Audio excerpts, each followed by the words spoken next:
बिस्मिल्लाहिर्रहमानिर्रहीम, अस्सलाम वालेकुम। उससे खून का कैंसर हो गया था। मैं वैसे भी उससे उकता चुका था। मैंने उसे दवा के नाम पर जहर पिला दी थी। जहर पीने के कुछ ही मिनटों बाद वो तड़पने और जान बचाने की कोशिश करने लगी थी। जब उसे मौत सामने नजर आने लगी तो उसने लोगों को अपनी मदद के लिए बुलाया, मगर यहाँ कोई नहीं था जो उसकी मदद करता, इसलिए वो तड़प तड़प कर मर गई थी। उसने मरने से पहले दर्द भरे अल्फाज में कुरान करीम की एक आयत का मफहूम कुछ इन अल्फाज में बयान किया था। दुनिया की ज़िंदगी तो धोखे के समान के सिवा और कुछ भी नहीं। इसके साथ उसकी रूह परवाज कर गई थी, मगर उस पर ढाए गए जुल्म का बदला मैं आज भी चुका रहा हूँ। मेरा नाम यासिर बिलाल है। मैं बलूचिस्तान का रहने वाला हूँ। मेरे वालिद साहब अपने कबीले के सरदार हैं। हम इलाके के चंद बड़े जागीरदारों में से एक हैं। मेरी आदत बिगड़े हुए नौजवान वाली थी। मेरे हाथ रोज़ी कोई ना कोई मिजाज या गरीब आदमी पीटता था। यहाँ तक अगर मेरी गाड़ी गुजरती तो बिला तफरीक मर्द औरत माथे पर हाथ रखकर मुझे सलाम करते थे। अगर कोई माथे पर हाथ रखकर मुझे सलूट ना करता तो मैं मर्द औरत में इम्तियाज़ के बगैर से वहीं तशद्दुद का निशाना बना डालता था, क्योंकि मुझे पता था कि लोग ना तो मेरे खिलाफ कानून से मदद ले सकते हैं और ना ही किसी से मेरी शिकायत कर सकती हैं। मगर मैं ये भूल जाता था कि लोग मुझे बद्दुआ देती हैं और बद्दुआ सीधी अल्लाह ताला के यहाँ पहुँचती है। मुझे मेरे एक मिजाज लतीफ़ की बेटी ऐमन खान पसंद आ गई थी। मैं चाहता तो उसे ज़बरदस्ती भी उठा सकता था, मगर ना जाने क्यों मैंने उसे बर्बाद करने के लिए मोहब्बत का रास्ता चुना। मैंने उसे अपनी मोहब्बत के जाल में फंसाकर घर से भगा लिया। उसके वालिदैन ने मेरे खिलाफ पंचायत बुलाई, मगर पंचायत ने भी मुझ जैसे ताकतवर के हक़ में फ़ैसला सुना दिया। तो ऐमन के वालिदैन ने कानून से मदद लेने की कोशिश की और मुतलका पुलिस स्टेशन चले गए। ये बात अटल हकीकत है कि पुलिस आज भी वडेरों पर हाथ डालने से डरती है। इसलिए पुलिस ने बजाय उस गरीब हारी की मदद करने के मुझे उनकी शिकायत के मुतालिक आगाह कर दिया। मैंने उसे वकील लतीफ़ के खिलाफ चोरी का पर्चा दर्ज करने का कह दिया। पुलिस ने पर्चे दर्ज करके उसको गिरफ्तार कर लिया और माल मसरूका भी बरामद कर लिया और गरीब मिजाज को सज़ा हो गई। मैंने लतीफ़ के माली हालात इस दर्ज पर पहुंचा दिए कि उसकी बीवी लोगों से मांग कर किराया लतीफ़ की मुलाकात के लिए जाती। चूँकि लतीफ़ की बीवी के पास इतने पैसे भी नहीं थे कि अपना किराया अपनी जेब से अदा कर सके, कुछ जाके अच्छा वकील करते और लतीफ़ की ज़मानत करवाती। दूसरी जन्म रिश्वत न देने की वजह से जेल पुलिस वाले रोज़ लतीफ़ पर तशद्दुद करते, यहाँ तक कि लतीफ़ जेल में पुलिस तशद्दुद सहते सहते मर गया। लतीफ़ की मौत के बाद लतीफ़ की बीवी का भी कभी पता नहीं चल सका। मैंने ऐमन से जेली निकाह कर लिया और ऐमन को मोहब्बत के नाम पर हवस का निशाना बनाने लगा। मुझे आज भी ऐमन की मासूमियत पर हैरत होती है कि ऐमन कितनी आसानी से मोहब्बत के नाम पर अपने वालिदैन को छोड़कर मेरे पास आ बसी और कितनी खुशी से मेरी जैसी तस्कीन का बायस बनी रही। मैंने कभी भी ऐमन के चेहरे पर वालिदैन से बिछड़ने का मलाल नहीं देखा था। मैंने ऐमन को तकरीबन 2 साल रखा। 2 साल के बाद पता चला कि ऐमन बाँझ भी है, तो मैंने ऐमन को मजबूर करना शुरू कर दिया कि वो मेरे दोस्तों के लिए भी अपना आप पेश करे। ऐमन ने इनकार किया तो मैंने तशद्दुद करना शुरू कर दिया। मैंने ऐमन को इतना मारा था कि वह बेहोश होकर गिर पड़ी थी, मगर मैंने फिर भी उसे छोड़ा नहीं था, यहाँ तक कि मैं खुद थक कर बैठ गया था। जब ऐमन होश में आई तो उसके जिस्म में जगह जगह से खून रस रहा था। मैंने ऐमन को उस हालत में दोस्तों के सामने पेश कर दिया था और मेरे दोस्तों ने ऐमन पर अपनी हवस मिटाई थी। उसके बाद ऐमन एक बार नहीं कई बार मेरे हाथों पीटने के बाद मेरे दोस्तों की लज्जत का सामान बनी, यहाँ तक कि बार बार जिस्म में लगे ज़ख्म ताज़ा होने की वजह से ऐमन को जल्द और खून का कैंसर हो गया। ऐमन दिन ब दिन कमज़ोर होती गई। जब ऐमन बिल्कुल लागर हो गई तो मैंने एक दिन ऐमन को डॉक्टर के पास ले गया, तो डॉक्टर ने बताया कि ऐमन को जल्द और ब्लड कैंसर हो गया है और साथ ही बताया कि इसका बचना मुमकिन नहीं, मगर फिर भी इस खून के लिए कुछ अद्वियात लिख कर दे देता हूँ। डॉक्टर ने अद्वियात लिख कर दी तो मैंने उसके वाले कागज़ और ऐमन को लेकर फिर घर आ गया। मैं भी अब ऐमन से उकता चुका था। मैंने अद्वियात के बजाय जहर ख़रीदा और ऐमन को दवा के नाम पर पिला दिया। जहर ने कुछ ही मिनटों बाद असर दिखाना शुरू कर दिया। ऐमन तड़पने लगी और मैं ऐमन का तमाशा देखने लगा।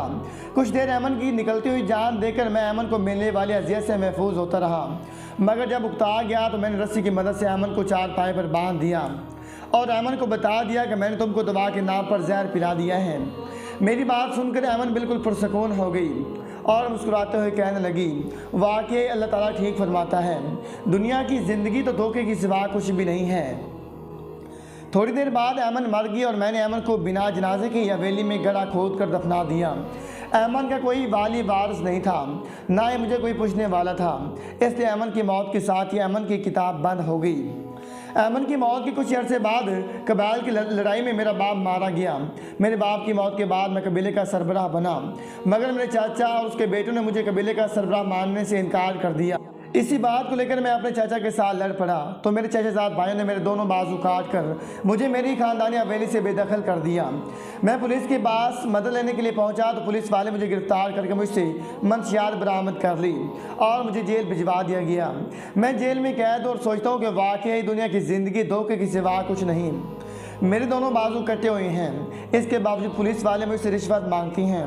मेरे पास रिश्वत देना तो दूर की बात, भीख मांगने के लिए भी पैसे नहीं होते, तो जेल वाले मुझे उल्टा लटका पीटते हैं। उसके बाद मुझसे जेल के तमाम बैतुल खिला साफ़ करवाती हैं और सही साफ न होने की सूरत में दोबारा तशद्दुद करती हैं। चूँकि मेरे दोनों बाजू कोनियों तक कटे हुए हैं तो इसलिए मैं हाथ में ब्रश नहीं पकड़ सकता, लिहाजा मैं अपने कटे हुए बाजू के टेंट से ईसाइयों हिंदुओं तक की लटरीनें साफ़ करता हूँ और अपना माजी याद करते हुए अमन की इस बात की तस्दीक करता हूँ कि अल्लाह ताला बिल्कुल सही फरमाता है कि दुनिया की ज़िंदगी तो धोखे के सिवा कुछ भी नहीं। मेरा नाम फरवाज शाबान खान है। मैं पाकिस्तान के शहर पेशावर के हयाताबाद टाउन में पैदा हुई और मेरी शादी कराची में मुकीम शाबान खान से कर दी गई, तो मैं कराची की होकर रह गई। हम 2 बहन भाई थे। हमारा ताल्लुक़ ऊपर क्लास फैमिली से था। मेरे भाई की शादी के बाद मेरे वालिदैन इंतकाल कर गए थे। मैं आजकल आइलैंड के एक शहर एम्स्टरडैम में एक फलाई इदारे की ज़ेर निगरानी कायम ओल्ड में रहायश पजीर हूँ। कुछ अर्से कबल खाना खाने के दौरान मेरा अपना दांत मेरी ज़बान पर लग गया, जिससे मेरी ज़बान में मामूली से ज़ख़म हो गया। बाद ज़ख़म फैलता गया तो मुझे इदारे की तरफ से अस्पताल मुंतकिल कर दिया गया। मेरे बच्चों को मेरे हालात के मुतल्लिक आगाह किया गया, मगर किसी ने पलट कर मेरी खबर नहीं ली। यहाँ तक कि मेरे इलाज मुआवजे के सारे अखराजात भी इसी फलाई इदारे ने अदा किए, मगर इलाज के बावजूद मेरा ज़ख़म बिगड़ता गया। यहाँ तक कि आज पिछले 8 माह से मैं ना ज़बान से कुछ खा सकती हूँ ना पी सकती हूँ, बल्कि अब तो बोलने से भी कासिर हूँ। मुझे नालियों के ज़रिए खुराक दी जा रही है। अब डॉक्टर ने भी मेरा इलाज कर करके उकता चुके हैं। आखिरकार उन्होंने हलक के करीब ज़बान काटने का फ़ैसला कर लिया है। जब मुझे मेरे फ़ैसले के मुतालिक आगाह किया गया तो मैंने इनकार कर दिया, मगर मुझे मेरा माजी याद आ गया। मेरे भाई के घर शादी के 3.5 साल बाद पहली औलाद बेटी पैदा हुई थी। बेटी की पैदाइश के 1.5 माह बाद मेरी भाभी करंट लगने से इंतकाल कर गई थी। मेरी लाख कोशिशों के बावजूद भी मेरे भाई ने दूसरी शादी नहीं की और जैसे तैसे खुद ही अपनी बेटी की परवरिश करने लगा। यहाँ तक कि जब मेरी भतीजी असमत अफरीदी मैट्रिक में थी तो मेरे भाई के दिल की शरियानें बंद हो गईं।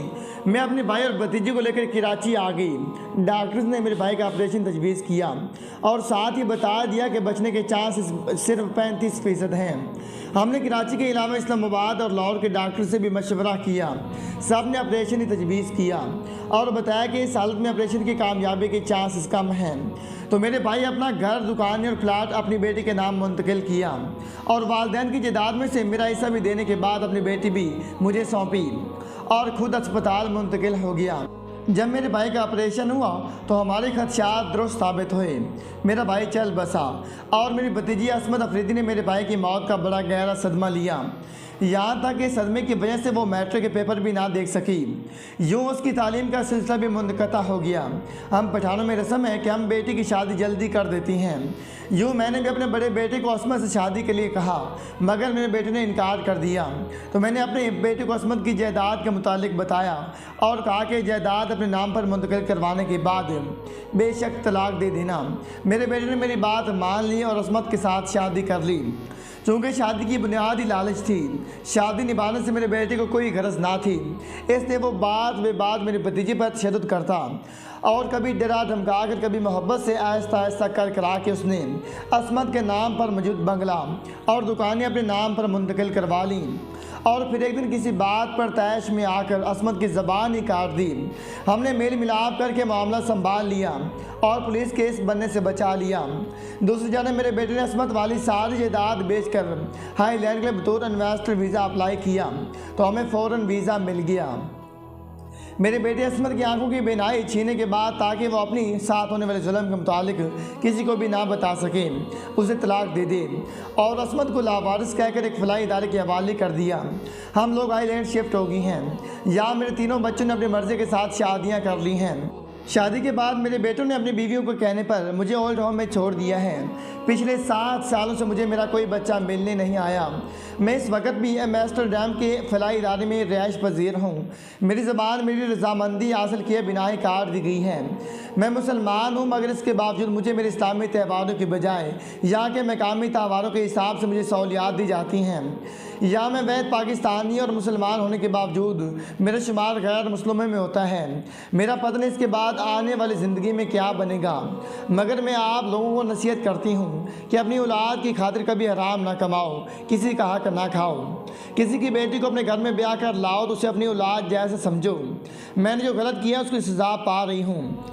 यहाँ तक कि ज़बान से अब मैं अल्लाह का जिक्र नहीं कर सकती, मुआफ़ी नहीं मांग सकती, मगर दिल में हर वक्त मांगती हूँ। मेरी ख्वाहिश है कि मेरी जैसी गलती मेरी और कोई बहन ना करे। वस्सलाम। चंद दिन पहले एक तारीख देखी थी जिसमें बताया गया था कि फ़कत औरत सारी ज़िंदगी कुर्बानी देती है और मर्द हाकिम बनकर अयाशी करता है। मैंने अपने कार्य से पूछा तो उसने मर्द की चंद कुर्बानियों की मिसाल दी। पता है मर्द की कुर्बानी क्या है? चलो मैं आपको अपने शौहर की कुर्बानी बताती हूँ। मैं शाइस्ता कैसर हूँ। मेरे शौहर का नाम कैसर जावेद है। वो पेशे के लिहाज से डॉक्टर हैं। रिश्ते में मेरे मामूजाद है। मेरी तालीम सिर्फ BA है। मैं शक्ल सूरत के लिहाज से भी वाजिबी सी हूँ और फिर सबसे बड़ी बात मेरा माजी भी दागदार है। मुझे दौरान तालीम में अपने मोहल्ले के एक लोफर लड़के के साथ शारिक जमाल से मोहब्बत हो गई थी। ये मोहब्बत बातचीत और देखने दिखाने से बढ़कर मुलाकात तक जा पहुंची थी और मुझे शाहरुख से मुलाकात करते हुए हमारे मोहल्ले के कुछ लोगों ने देख लिया था। यूँ ये बात सारे मोहल्ले में फैल गई थी। जब बात गांव में ना सिमा सकी तो मेरे घर की 4 दीवारी में भी आ गई। मेरे घर वालों ने मेरी शादी का इरादा किया तो सबसे पहले मेरी पसंद और पहली मोहब्बत शाहरुख जमाल के घर वालों को रिश्ता देखने के लिए पैगाम भिजवा दिया, मगर उन्होंने इनकार कर दिया। यूँ वो मोहब्बत जिसके नाम पर मैंने इज्जत लुटा दी, आज मेरे सी महबूब ने इस मोहब्बत पर लानत भेज दी। इसके बाद जो भी आता मुझे देखकर पसंद करता, मगर जब उसे मेरे और शाहरुख के माजी में रहे ताल्लुक़ का पता चलता तो उसी वक्त इनकार सामने आ जाता। यूँ तकरीबन 1.5 साल मेरा माजी मेरे रिश्ते में रुकावट बना रहा।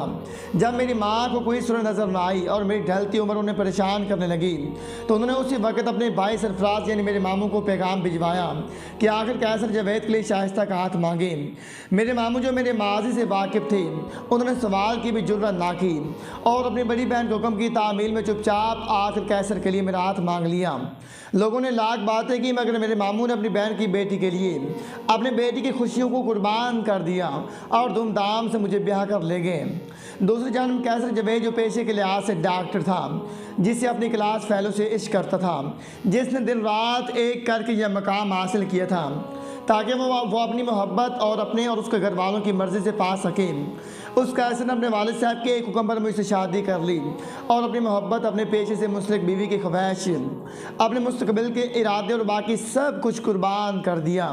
कैसर जावेद ने मेरी खातिर अपना भाई घर छोड़कर दूसरे निस्बतन अच्छे इलाके में घर ले लिया ताकि जहाँ कोई मुझे मेरे माजी का ताना ना दे सके और मेरे माजी से वाकिफ़ हो। मैं जो मोहब्बत के नाम पर सब कुछ लुटा चुकी हूँ, मेरे शौहर मेरे माजी से अच्छी तरह वाकिफ़ है, फिर भी आज तक मुझसे कभी कोई सवाल ऐसा नहीं किया जो मुझे अजियत दे। मेरे लिए और मेरे बच्चों के लिए जान हथेली पर रख कर फिरता है।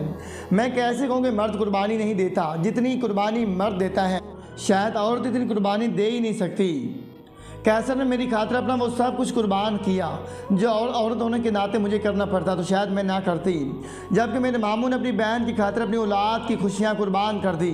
कोई औरत अपनी औलाद की खुशी किसी भी रिश्ते की खातिर कुर्बान नहीं कर सकती। अब एक दूसरा वाक़या सुने। मेरी एक दोस्त जिसका नाम उबैरा हसन है, उसने एक बहुत बड़े जागीरदार से शादी की थी। शादी के बाद जब उबैरा पहली बार उम्मीद से हुई थी तो कुछ ऐसी पेचीदगियाँ बन गई कि बच्चे और माँ में सिर्फ एक को बचाना मुमकिन था। माँ यानी उबैदा को बचाने की सूरत में वो दोबारा कभी माँ नहीं बन सकती थी। उबैदा को शोर को पता भी था वो करोड़ों अरबों को रुपए की जायदाद का मालिक है। अगर आज बच्चा नहीं बचाएगा तो लावारिस मरेगा, उसकी जागीर खैरों के हाथों में चली जाएगी। उसको अपनी नस्ल आगे बढ़ाने के लिए हर हाल में बच्चे को बचाना ज़रूरी था, मगर इसके बावजूद उसने अपना बच्चा कुर्बान कर दिया और उबैदा की जान बचा ली। यानी उसने लावारिस मर जाना, अपनी जागीर जायदाद गैरों के हाथों दे देना, अपने हाथों से अपने पैदा होने वाले बच्चे की मौत के परवाने पर दस्तखत कर देने को गवारा कर लिए, मगर अपनी शरीक हयात उबैदा से उनकी ज़िंदगी बचा ली। आज वो उबैदा किस मुँह से कह सकती हैं कि मर्द कुर्बानी नहीं देता। अगर उबैदा के शोर की जगह उबैदा ये फैसला करती तो फैसला मुख्तलिफ होता, क्योंकि एक माँ कभी अपनी औलाद का मरना गवारा नहीं करती। हमारी बिरादरी में 2 बहन भाई थे। बहन का नाम लैबा और भाई का नाम शोबान था। लैबा 7 साल और शोबान 12 साल का था। जब वो यतीम हुए तो उनके वालिदैन रोड एक्सीडेंट में फौत हो गए थे। कुछ अर्सा ननिहाल ने कफालत करने के बाद हाथ खड़े कर दिए तो दुधियाल वालों ने संभाल लिया, मगर जल्द ही उन्होंने भी चलता कर दिया। शबान अपनी बहन लैबा को लेकर अपने घर आ बसा और मेहनत मजदूरी करके अपना और अपनी बहन का पेट पालने लगा। शबान ने अपनी बहन की पेट की आग भूख बुझाने के लिए 12-12 घंटे मजदूरी की, जहाँ तक मुमकिन था उसको आसाइश दी। मगर एक दिन लैबा बीमार थी। शबान घर आया। जब लैबा की हालत देखी तो बिना पसीना खुश किए नहाकर लैबा को लेकर डॉक्टर के पास चला गया। लैबा की हालत तो संभल गई, मगर शबान की गर्दन के पट्टों में हमेशा के लिए खुचावा पैदा हो गया और वो माजूर हो गया।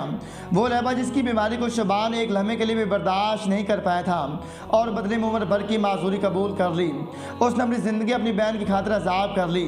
आज वो बहन लैबा कैसे कह सकती है कि मर्द कुर्बानी नहीं देता। तारीर के आखिर में सिर्फ इतना कहना चाहूँगी कि जितनी कुर्बानी मर्द देता है औरत इतनी कुर्बानी कभी नहीं दे सकती।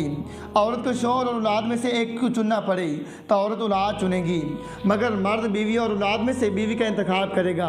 अगर गौर करें तो आपको पता चलेगा कि मर्द बेचारा सारी ज़िंदगी कुर्बानी देता है, कहीं खुशियों की, कहीं ख्वाहिशात की, कहीं सियाहत की, कहीं ज़िंदगी की, कहीं रिश्तों की और कहीं अपनी इज़्ज़त नफ्स की।